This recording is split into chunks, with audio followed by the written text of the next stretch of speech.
আমরা আজকে রহিবেকে ধন্যবাদ আমাদেরকে এই আনসাল টমেটোর ফিল্ডে নিয়ে আসার জন্য।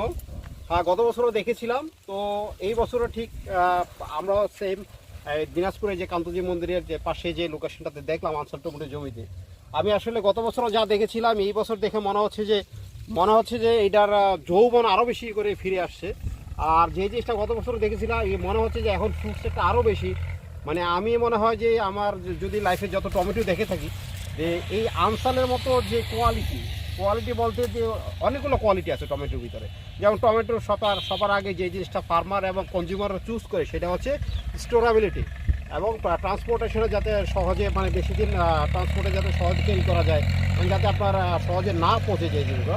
যে প্রত্যেকটা গুণাবলী এই আনসালের ভিতরে আছে। কেন আনসালটা হচ্ছে পেকে যাওয়ার পরেও খুবই শক্ত এবং খুবই টাইট, যেটা হচ্ছে ট্রান্সপোর্টেশনের জন্য খুবই একটা অত্যাবশ্যকীয় ক্যারেক্টার। এবং এইটা আমি যদি প্রতিটা ফল এখানে দেখি, ফলের যে ন্যাচারাল যে মানে পাকার পরে যে কালারটা এসছে, কালারটা টমেটোর কালার অনেকে হরমোন দিয়ে পাকায়, বাট এই আনসাল টমেটোতে আপনার ন্যাচারালি পাকার পরে যে কালারটা খুবই চমৎকার একটা কালার।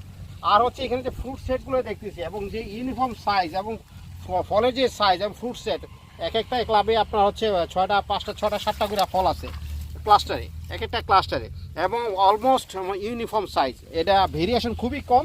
এবং এইখানে আমি যেটা দেখছি পুরো জমিতে মনে হচ্ছে যে গাছের পাতা থেকে মনে হচ্ছে যে টমেটোই বোধহয় বেশি। হ্যাঁ, পাতা থেকে মনে হয় টমেটোর সংখ্যাই বেশি। ভেরি ইম্পর্টেন্ট থিং যেটা হচ্ছে ফ্রুট সেট। কারণ হচ্ছে আলটিমেটলি দিন শেষে ফার্মাররা চায় যে ফলের ওজন যদি বেশি হয় এবং আপনার যদি হারভেস্ট নাম্বার অফ টাইম যদি বেশি হয়, তাহলে কিন্তু ফার্মার ওই ইয়েটা মানে ভ্যারাইটিটা বেশি চুজ করবে। এবং আমরা অলরেডি যেটা চাষি থেকে শুনলাম, উনি অলরেডি 3-4বার হারভেস্ট করে ফেলছে। এবং এটার থেকে আরও দেখা যায় হয়তো এখন একটু দাম কম হওয়ার কারণে হয়তো হারভেস্ট করছে না। এখনও যদি মানে এখন মিনিমাম আরও 2বার হারভেস্ট করতে পারতো, কিন্তু উনি যদিও করে নাই, কারণ দাম গ্র্যাজুয়ালি করছে আর কি। তার পাশে একটা কম্পিটিশন আছে। ফার্মার আমাদেরকে যেটা বললো যে কম্পিটিশনের গাছ অলরেডি ওইটা মরা শুরু হয়ে গেছে। আর আমাদের গাছটা কিন্তু এখনও এটাতে কোনো ডিজিজ নাই, যেটা ভাইরাল ডিজিজ। সেটা হচ্ছে আমাদের এটা আনসালটা ডিজিজ ফ্রি, সেই ডিজিজটা নাই, ভাইরাল ডিজিজটা নাই।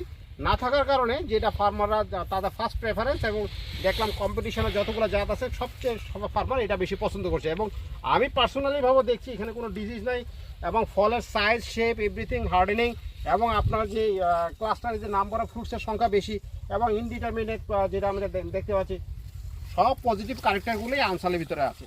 আশা করা যায় আমাদের এটা একটা আনসাল একটা ব্র্যান্ড হয়ে যাবে, এবং আমাদের এটা এক নামেই ফার্মাররা আবাদ করবে। এই যে যেটা নাভি ভ্যারাইটি বলে আর কি, যেটা হচ্ছে একেবারে নভেম্বর থেকে শুরু করে